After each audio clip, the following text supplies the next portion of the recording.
আসসালামু আলাইকুম। আজকে আমরা তৃতীয় শ্রেণীর পাঠ 19 আজিকার শিশু সুফিয়া কামাল কবিতাটি এক চুটকিতে গানের তালে তালে বলি। অবশ্যই আমাদের যুগে আমরা যখন খেলেছি পুতুল খেলা, তোমরা এ যুগে সেই বয়স লেখাপড়া করে মেলা। আমরা যখন আকাশের তলে উড়াইছি শুধু ঘুড়ি, তোমরা এখন কলের জাহাজ চালাও গণনা জুড়ি। উত্তর মেরু দক্ষিণ মেরু সব তোমাদের জানা, আমরা শুনেছি সেখানে রয়েছে জিন পরি দেওদানা।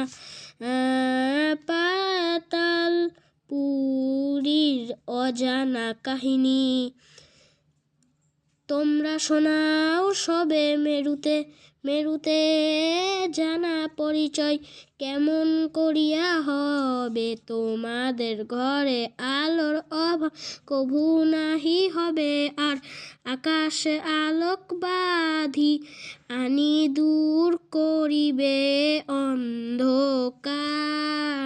তোমরা আনিবে ফুল ও ফসল, পাখি ডাক রাঙা ভোর জগৎ করিবে মধুময় প্রাণে প্রাণে বাঁধি প্রতিডোর।